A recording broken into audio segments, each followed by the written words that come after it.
level designer Steve Rose, on making licensed games. The process of making a game is already deeply involved, but there are more things to consider when making one based on a licensed property. That stakeholders, scheduling concerns, and navigation channels to the mix, and it can get pretty complicated. A few developers involved in making licensed games took the time to speak with PC Gamer about what it's like. For arcane licensing reasons, we only had permission to use Wesley Snipes' likeness in one place the box cover, but Mr. Snipes could not appear anywhere in-game. Set on Forsyth, former programmer in Blade 2. Of course Blade had to be in the game, and he had to look as close to the Blade in the film as possible, but without looking too much like Mr. Snipes, who played him in the movie.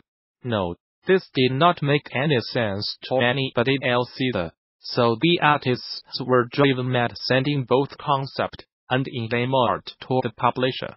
And every even week it would be, this looks too much like Snipes, and every odd week was, this does not look like Blade. Likeness aside, there are also complications when creating licensed games based on TV shows when multiple parties are involved. It's a strange experience working on a project, knowing that it is not going to turn out well, knowing on some level that it's not even really intended to, said Steve Rose, level designer for The Sopranos. All due respect, I remember meetings at a table with at least 4 or 5 folks from both present. Ross recalled, a lot of teleconferences, 7 studios, process was pretty document heavy by modern standards, and I wrote every level design doc for that game. My life for a few months was revising each document, based on both feedback, and sending the doc to THQ, revising for their feedback, rinsing and repeating. Be sure to check out the entire piece over at PC Gamer. It's definitely worth the read.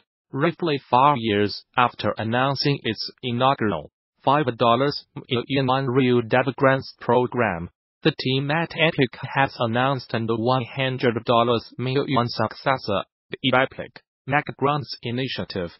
This is a big deal for Unreal developers, since that $100 million is earmarked for disbursement to game developers, made-it-on entertainment creators, enterprise professionals, students, educators, and tools developers doing outstanding work with Unreal Engine, enhancing open source capabilities for the 3D graphics community.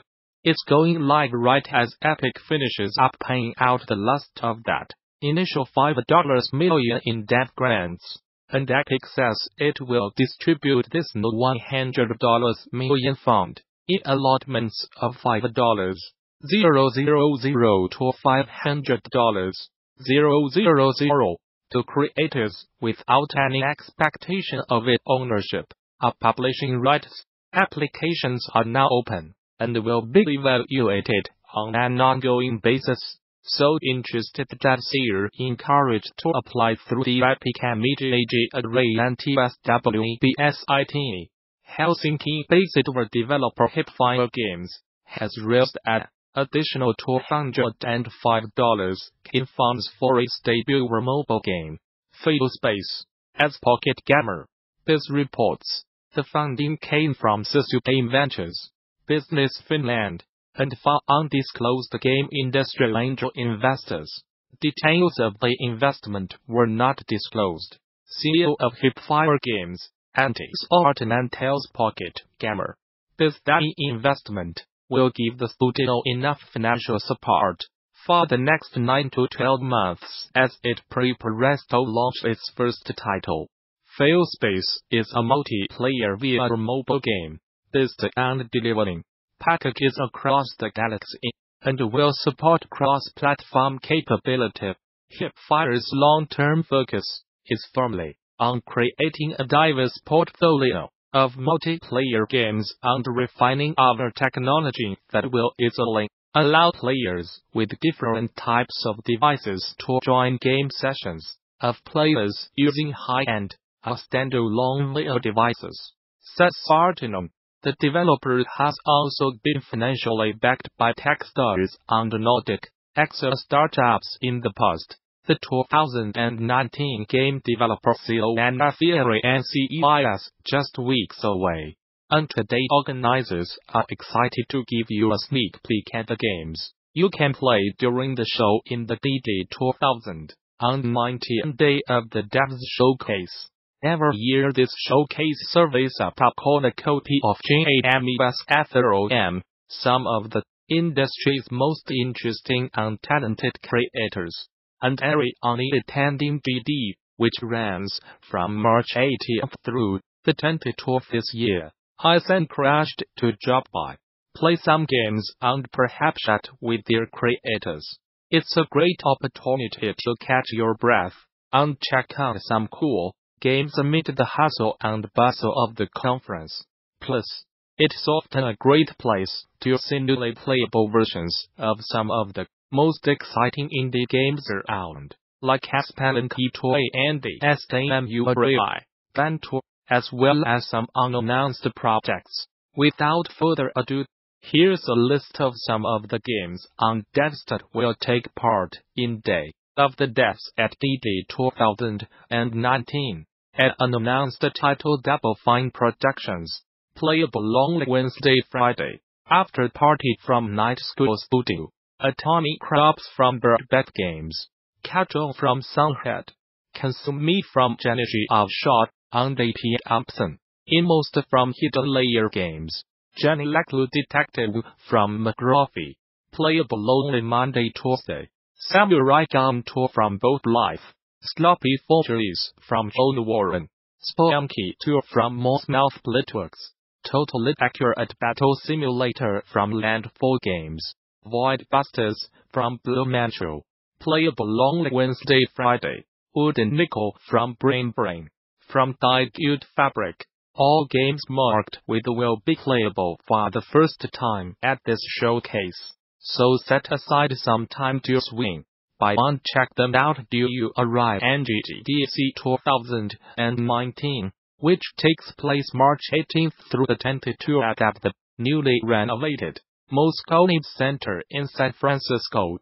Bring your team to GD, register a group of 10 or more and save 10% on conference passes. Learn more.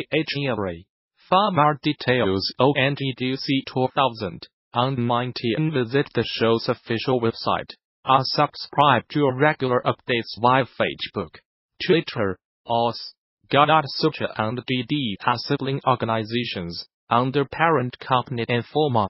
A competitive advantage is not just being fastest, cheapest, or best, as it only lasts until a competitor figures out how to be faster, cheaper, or better. In this DD 2017 talk, producer and consultant Justin Fisher goes over the framework for establishing a competitive advantage like the ones enjoyed by Dark Souls and IKEA, using both strategic theory and practical examples.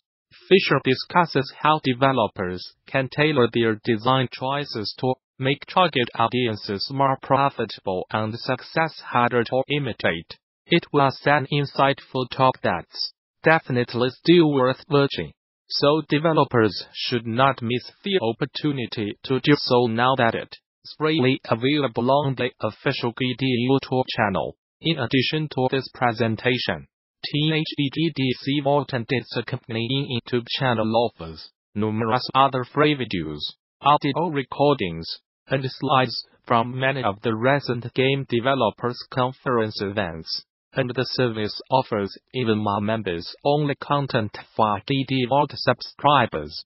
Those who purchased all-access passes to recent events, like DD Vault, already have full access to DD Vault, and interested parties can apply for the individual subscription via the DD Vault subscription page.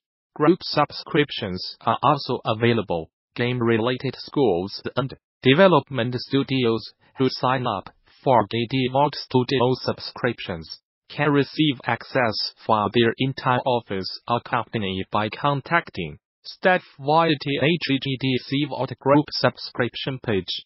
Finally, current subscribers with access issues can contact the Vault technical support. Mike Cook explores why building procedural generating can be a tricky task. Game designer and AI researcher Mike Cook has put together a tutorial on his website that explores some basic building blocks of procedural level generation. It's the first of a multi-part series on the topic, and should be of interest to developers curious about different types of procedural generation and finding the balance between the unexpected and the fun. The tutorial explores the relationship generative space, the set of all things an algorithm can generate, and possibility space,